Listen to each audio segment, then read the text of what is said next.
الله نور السماوات والأرض مثل نوره كمشكاة فيها المصباح في زجاجة الزجاجة كأنها كوكب دري يوقد من شجرة مباركة زيتونة لا شرقية ولا غربية يكاد زيتها يضيء ولو لم تمسسه نار. أعوذ بالله السميع العليم من الشيطان اللعين الرجيم. بسم الله الرحمن الرحيم. الحمد لله رب العالمين والصلاة والسلام على المبعوث رحمة للعالمين. Au nom d'Allah, le tout miséricordieux, le très miséricordieux, l'omniscient, l'omnipotent, celui qui a créé et qui a fait pousser les pâturages. Que la paix et la prière soient sur le sceau de la prophétie. Mohammed ibn Abdullah, nous témoignons qu'il a accompli sa mission, qu'il a été sincère vis-à-vis de sa communauté. Que la paix et la prière soient sur lui, sur sa sainte famille, sur ses distingués compagnons et sur tous ceux qui suivent leur direction jusqu'au jour de la résurrection. Chers frères, chères sœurs, fidèles téléspectateurs d'Africa Télévision, Assalamu alaikum wa rahmatullahi wa barakatuh. Que la paix et la prière soient sur vous et merci de nous recevoir dans notre émission Comprendre l'Islam. Avec moi ce soir sur ce plateau, nous avons comme invité Imam Ahmed Tijan Diabaté. Cher assalamu alaikum. Alaikum salam wa rahmatullahi wa barakatuh. Merci de nous honorer encore une fois de plus de votre présence. C'est moi. Avec Imam Diabaté, nous allons donner la définition, parler un peu du contenu d'un hadith du prophète alayhi salatu wassalam qui parle de la moralité. Le prophète alayhi salatu wassalam nous dit et Allah subhanahu wa ta'ala a démontré qu'il était fier, si on peut le dire ainsi, du prophète alayhi salatu wassalam en lui disant wa innaka la'ala khuluqin azim. Donc on va tout simplement parler de la moralité en islam. Encore une fois, imam, merci d'être venu. اللهم صل على من ختمت به الرسالة وأيدته بالنصر والكوثر والشفاعة وعلى آله حق قدره ومقداره العظيم. سبحان ربك رب العزة عما يصفون وسلام على المرسلين والحمد لله رب العالمين. Merci El Hajj. Parlant de la moralité, le prophète Mohammed lorsque les Juifs et les Nasara sont venus voir le prophète Mohammed ils ont dit au prophète que Sayyidina Moussa alayhi salam a été envoyé avec un livre et Isa alayhi salam a été envoyé avec un livre. Ibrahim, Daoud ont été envoyés avec des livres. Et toi, quel est le signe de ta prophétie? Et le prophète, de par sa sagesse, qui ne parlait jamais de son propre chef, pouvait dire que j'ai été envoyé avec le Coran. Mais il ne l'a pas dit ainsi. Il dit j'ai été envoyé pour parfaire les bonnes valeurs morales. Alors, quand on analyse cette sagesse, on comprend que le prophète, en parlant de sa mission et le sens même de sa prophétie, il donne la véracité de la prophétie de tous les prophètes qui l'ont précédé. Et aussi, il explique que parlant de la bonne valeur morale, le prophète voulait nous faire savoir que l'islam, la mission de l'islam consiste à améliorer et apporter un plus à tout ce que les prophètes ont envoyé. Là, il tient compte de l'actualité, il tient compte de la réalité de la société, il tient compte aussi des changements, des réalités du monde, pour dire qu'il y a des choses qui se sont passées dans le temps de Moussa alayhi salam qu'on ne pouvait pas les appliquer dans notre temps. Et quand il dit qu'il a été envoyé pour parfaire les bonnes valeurs morales, il veut nous faire savoir que l'objectif premier des musulmans, c'est de parfaire sa morale. Et aussi, on doit comprendre à travers cet hadith que lorsqu'un musulman s'éloigne de toutes les moralités, de toutes les mauvaises moralités, automatiquement il devient une personne parfaite. Un musulman qui ne ment pas, qui ne vole pas, qui n'est pas violent, qui ne trahit pas, qui ne boit pas, devient quelqu'un qui est sécurisé dans sa moralité et qui retranspose, qui extériorise cette paix-là autour de lui. Alors, on comprend que même si on ne parle pas des pratiques de l'islam, si l'islam arrive à nous former, à nous doter d'une bonne valeur morale, on devient une personne exemplaire dans la société. Et le prophète Mohammed, toujours parlant de cette bonne valeur morale, il nous dit lorsque on voit la saleté, un déchet sur la route qu'on prend, c'est considéré comme une sadaqat. On peut se poser la question, si tous les musulmans se lèvent aujourd'hui pour dire aujourd'hui je vais faire ma sadaqat en prenant un déchet ou une saleté de la route, on garde notre environnement sain. Oui, surtout aujourd'hui que nous avons des problèmes liés à la détériorisation de notre environnement, le changement climatique et tout ce qui s'ensuit comme conséquence. Évidemment. Et aussi le prophète Mohammed nous a interdit même de couper les arbres sans raison valable. Et aujourd'hui, on lutte aussi pour pouvoir garder la nature telle qu'elle est, pour rester dans un climat de miséricorde et de tranquillité. Donc, quand on analyse les enseignements du prophète Mohammed, on comprend que ça permet aux musulmans d'être utiles d'abord dans la société. Avant de parler de la prière, du jeûne, du hajj, on a besoin d'une bonne valeur morale. Et lorsqu'Allah subhanahu wa ta'ala dit au prophète Mohammed, innaka la ala khuluqin azim, ce jour-là, c'est parce que le prophète a vu une vieille femme dans un marché qui n'arrivait pas à porter son bagage. Et le prophète, dans sa célébrité, dans sa renommée, est venu vers cette dame et lui demande, tu as envie de porter ce bagage? Elle dit oui. Alors le prophète porte le bagage pour elle. Voilà que la vieille femme se met derrière le prophète Mohammed et elle commence à prier pour le prophète. Mais c'est quelle prière elle a fait pour le prophète? Elle dit au prophète, fasse Dieu que tu ne connais pas le prophète Mohammed. Fasse Dieu que tu t'éloignes du prophète Mohammed. Elle a commencé à insulter le prophète. Et le prophète Mohammed, avec le sourire, est allé déposer le bagage de la vieille dame à la maison. Et le prophète tourne vers elle et lui demande, connais-tu Mohammed? Et elle dit, je ne souhaite même pas le connaître. Parce qu'avec 360 dieux dans la Kaaba, il dit que tous ces dieux-là sont des faux dieux. Il parle d'un seul Dieu invisible. Je ne souhaite même pas le connaître. Mon fils, qu'Allah t'épargne de sa voix. Alors le prophète regarde la dame en lui disant, je suis Mohammed.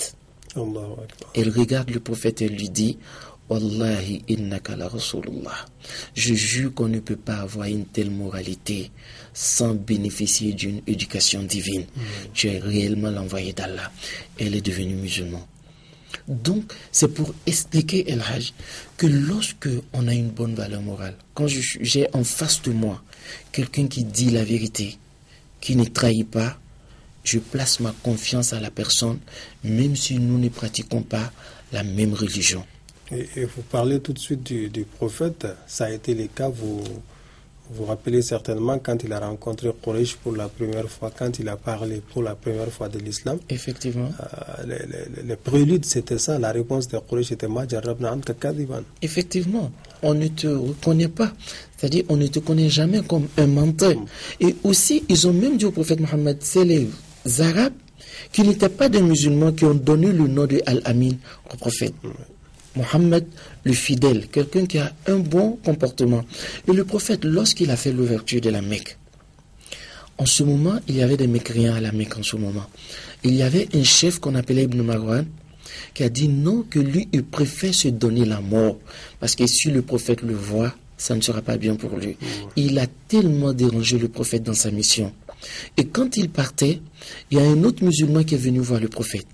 Il dit non, c'est un chef des Arabes, mais il va se donner la mort, alors permets-moi d'aller l'appeler et lui dire de venir vers toi. Le prophète lui dit, mais si tu vas lui dire comme ça, il ne va pas te croire, je te donne un signe. Le prophète lui-même donne son écharpe à ce dernier, d'aller montrer à ce chef et lui dit que le prophète ne va rien lui faire. Et lorsqu'il a vu ça, il est venu vers le prophète Mohammed alayhi salatu wassalam. Il demande au prophète, tu as réellement délégué quelqu'un à aller me voir? Le prophète lui dit oui. Et il demande au prophète Mohammed alayhi salatu wassalam, vas-tu me laisser le temps de réfléchir pendant 2 mois si je dois adhérer à l'islam ou pas? Le prophète dit, je te donne 4 mois. Ouais. Ça veut dire quoi?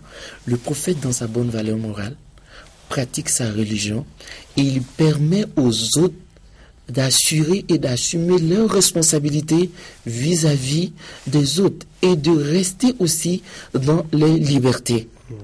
Et il y a un autre qui est venu voir le prophète Mohammed alayhi salatu wassalam. C'était un musulman, mais qui n'avait pas vraiment atteint un seuil de la foi. Et il dit au prophète Mohammed, il attrape le prophète, il saisit le prophète par son habit et il tire le prophète violemment vers lui. Il dit au prophète, je suis venu avec 2 chameaux, je veux vraiment la nourriture pour ma famille. Allah subhanahu wa ta'ala t'a donné, alors tu dois nous les donner. Et le prophète, avec le sourire, a délégué quelqu'un à aller apporter de quoi manger à ces derniers. Et le prophète lui pose la question, mais pourquoi est-ce que tu me l'as demandé violemment? Il dit au prophète, parce que j'ai l'assurance que tu ne rends jamais le mal par le mal. Le prophète a souri. Donc c'est pour dire que notre objectif premier, El Hajj, c'est la bonne valeur morale.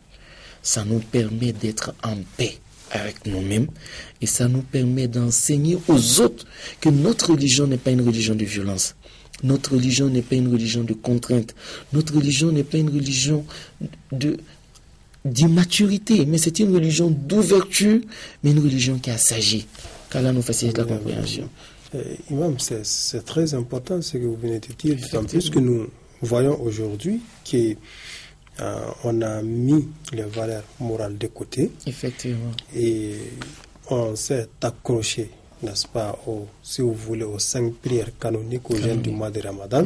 C'est-à-dire, si on veut être musulman, on veut faire l'islam, on va à la mosquée. Bon, si on quitte la mosquée, nous sommes au bureau ou dans nos business. Il n'y a pas de moralité. Je gagne, quelle que soit la manière. Effectivement. Et quand on regarde même l'objectif de la prière, Allah subhanahu wa ta'ala ne nous dit pas de prier parce qu'il a envie de nous voir prier. Mais il dit, Inna salata tanha anil fahsha'i wal munkar. Comme l'être humain est incapable de se parfaire, l'être humain est incapable de s'arracher souvent de certains péchés. Il y a des comportements qu'on n'aime pas en nous. Mais ces comportements-là, on se retrouve dans ces comportements malheureusement. Allah subhanahu wa ta'ala nous donne une solution en nous disant que si on arrive à exercer ces prières canoniques-là de façon correcte et normale, avec tous les enseignements de la prière nous permet de façon facile et naturelle de nous parfaire la morale. Alors le prophète Mohammed alayhi salatu wassalam dit, Man lam tanhahu salatuhu anil fahsha'i wal munkar lam yazul min Allahi illa burda. Celui dont la prière n'arrive pas à lui faire changer de comportement, sa prière ne fera que l'éloigner d'Allah subhanahu wa ta'ala. Donc c'est pour dire que l'objectif de la prière, c'est avoir une bonne valeur morale. L'objectif du jeûne, c'est d'atteindre la piété. Kutiba alaykum siyam kama kutiba ala alladhina min qablikum la'allakum tattaqun. C'est pour être un pieux. Un pieux, c'est quelqu'un qui a la bonne valeur morale. Et l'objectif aussi du Hajj, c'est de renaître à nouveau. Parce que le prophète nous dit que Allah expie nos péchés et on devient comme un nouveau-né. Donc c'est la renaissance spirituelle. Alors quand on analyse tout ça, on comprend exactement que les adorations nous permettent d'avoir une bonne valeur morale.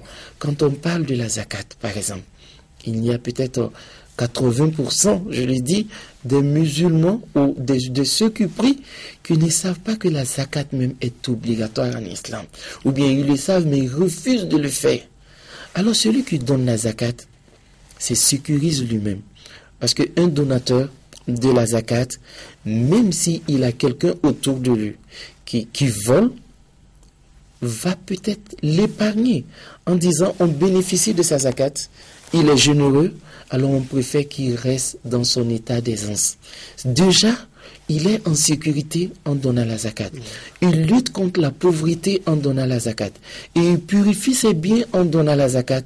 Mais il gagne aussi l'amour de tous ceux qui sont autour de lui en donnant. Donc là, ça parle aussi de la bonne valeur morale. Donc l'islam du début jusqu'à la fin, c'est permettre à l'homme de se réaliser spirituellement. C'est de permettre à l'homme d'être un modèle dans la société. Et c'est après qu'on passe maintenant à l'évolution spirituelle, se rapprocher d'Allah subhanahu wa ta'ala. Comme si Allah nous disait, on ne peut pas se rapprocher d'Allah si on a un mauvais comportement. Alors purifiez-vous, perfectionnez-vous avant d'emprunter le chemin vers Allah subhanahu wa ta'ala.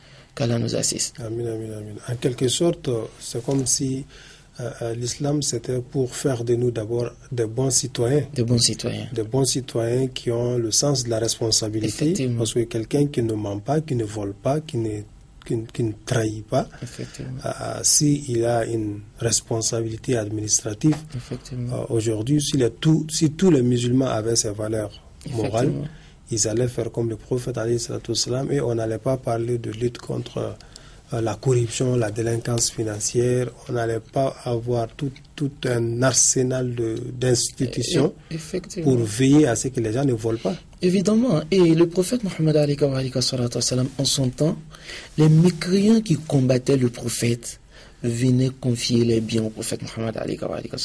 Ça peut paraître paradoxal.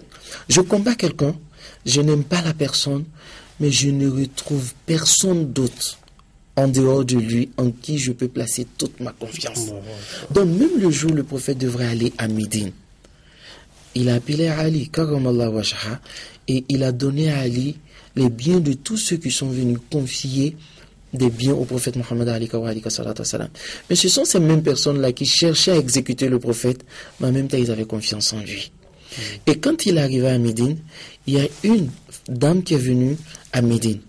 Et lorsque le prophète l'a vu, le prophète lui demande, tu es venu pour adhérer à l'islam? Elle dit non, mais tu es venu avec tous les généreux avec toi. Il n'y a plus de généreux à la Mecque. Donc je suis venu demander de quoi me nourrir et nourrir ma famille. Alors le prophète demande aux fidèles de donner de quoi subsister à cette dame. Qui n'est pas musulmane, et qui a même dit au prophète Mohammed je ne suis pas venu pour être musulman, mais je suis venu parce que tous ceux qui ont la bonne valeur morale, qui donnaient, qui étaient bien, ils sont tous devenus des musulmans parce que tu les as formés ainsi, tu les as éduqués ainsi, mais ils sont tous à Médine. Alors je suis obligé de faire le déplacement de la Mecque à Médine pour avoir de quoi manger. Et le prophète ne dit pas non, la condition, c'est l'islam d'abord. Il dit non, donnez-lui de quoi manger et laissez-la partir. C'est pour dire que l'islam est une religion qui change la société, qui change notre façon de vivre. Et la mission de tous les prophètes envoyés d'Allah subhanahu wa ta'ala, lorsque Allah les envoie, il vient tomber sur un temps où on ne parle pas de la bonne valeur morale, où on ne parle que de la dépravation des mœurs.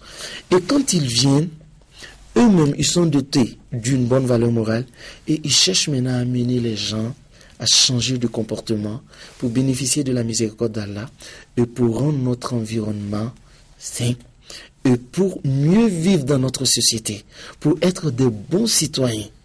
Mais comme on ne peut pas avoir la capacité naturelle d'avoir ces comportements-là, il nous amène maintenant à une pratique spirituelle, à la prière. On reçoit une lumière dans le cœur à travers la prière qui nous permet d'avoir un bon comportement. On reçoit une lumière spirituelle dans les invocations, dans la prière nocturne. On a la crainte d'Allah subhanahu wa ta'ala. Il y a un changement qui s'opère en nous. Lorsque je vais parler, je médite la dernière seconde qui précède le verbe que je vais dégager. Je me dis, il y a un Dieu qui m'entend. Il y a des anges qui vont écrire tout ce que je vais dire, alors je dois dire vrai. Lorsque je veux poser une action, cette méditation me parvient. Il y a un Dieu qui me voit et je vais rendre compte à ce Dieu. Alors je dois penser à parfaire tous mes faits et gestes. Et automatiquement, je deviens quelqu'un qui est connecté à Allah subhanahu wa ta'ala. Passez-moi l'expression. Et je contrôle tous mes faits et gestes. C'est de là que la sagesse nous parvient. Et quand on te regarde, de par ton comportement, tu parles. Tu enseignes. Quelqu'un qui te regarde, la personne même se gêne en face de toi à avoir un comportement qui n'est pas bien. Et ça se voit. C'est pourquoi les hommes de Dieu sont respectés. Et à la limite même, on les vénère. Tu vois quelqu'un qui n'a pas un bon comportement, et quand tu vois un homme de Dieu, si peut-être il a à côté de lui une bouteille d'alcool, il cache tout de suite. Il dit non, il y a un homme de Dieu qui vient. Une femme qui n'est pas décemment habillée, qui voit un homme de Dieu, automatiquement elle s'écarte, elle se cache. Parce qu'il a en lui une lumière qui lui permet, quand je parle de l'homme de Dieu, ne pensez pas automatiquement aux imams, voilà, aux savants. Je parle de quelqu'un qui a su pratiquer sa religion et qui a pu bénéficier d'une sagesse qui permet à la personne d'être utile dans la société. Qu'Allah nous assiste, qu'il nous facilite la compréhension.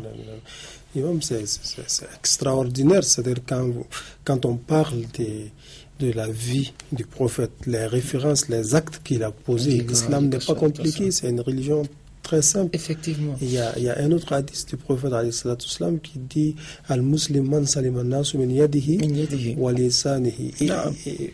L'interprétation de ce hadith, c'est-à-dire aujourd'hui, les délinquances financières, la corruption à laquelle nous assistons aujourd'hui, c'est-à-dire man salima an-nas min yadihi. Aujourd'hui, on ne retrouve pas parmi les musulmans quelqu'un sur qui ces hadiths peut être applicable, qui remplit les conditions, alors que c'est quelque chose de très simple. Ou qui sort même l'image réelle de cet hadith. Voilà, je vois Sayyidina Omar radiallahu ta'ala anhu, un jour, Imam Ali est venu voir Omar. Imam Ali dit à Omar, je veux te parler. Omar était dans la mosquée. Omar dit à Ali, karamallahu wajha, est-ce que tu veux me parler de la religion ou tu veux me parler d'une autre préoccupation du monde? Alors, Imam Ali dit à Omar, non, je veux te parler de la religion. Omar dit, alhamdulillah, en ce moment, on peut rester dans la mosquée. Mais si c'était pour des problèmes personnels, on ne pouvait pas rester dans la mosquée pendant que la lumière des musulmans, c'est-à-dire c'est que les musulmans payent, est allumée sur nous et nous sommes dans la maison qui est entretenue par l'argent des musulmans. Ça veut dire, quelqu'un qui a compris cette sagesse se dit, quand je suis dans mon bureau, quand l'État ou des particuliers me confient une responsabilité, je dois me rendre compte qu'un jour viendra où je vais rendre compte à Allah subhanahu wa ta'ala. Je ne dois pas abuser de la confiance des uns et des autres, même s'ils ne sont pas des musulmans. Qu'Allah nous assiste, qu'il nous facilite la compréhension. Imam, nous arrivons presque au terme du temps qui nous est imparti, un dernier mot. Alhamdulillah Rabbil Alamin, on dit simplement à tous les musulmans et musulmanes que nous devons nous donner à l'adoration. Seule l'adoration peut nous permettre d'être forts spirituellement et d'être aussi des modèles dans la société. Et comprendre aussi que, quelle que soit notre dimension spirituelle, lorsque on se montre prévaricateur envers les autres, Allah subhanahu wa ta'ala va prendre le droit sur nous le jour de la résurrection. Qu'Allah nous assiste, qu'il nous facilite la compréhension. Amin, amin, amin. Et encore une fois, Imam, merci de nous honorer de votre présence. Voilà, fidèles téléspectateurs de Africa Télévision, nous arrivons au terme du temps qui nous est imparti. Je vous rappelle que nous étions avec Imam Cheikh Ahmed Tidiane Diabaté de la mosquée de Sakakone à Abobo. Nous avons parlé de la moralité en islam et nous espérons que les uns et les autres vont tirer des leçons. Un bon musulman, c'est d'abord un bon citoyen qui sait prendre soin, n'est-ce pas, des biens publics, qui sait être honnête et juste dans son comportement, dans la famille d'abord et dans la société ensuite, et c'est en cela qu'il peut servir la Oumma islamique. Voilà, je vous donne rendez-vous la semaine prochaine, Inch'Allah. Wassalamu alaikum wa rahmatullahi wa barakatuh. Allahu nuru as-samawati wal-ard, mathalu nurihi kamishkatin fiha misbah. المصباح في زجاجة الزجاجة كأنها كوكب دري يوقد من شجرة يوقد من شجرة مباركة زيتونة لا شرقية ولا غربية يكاد زيتها يضيء ولو لم تمسسه نار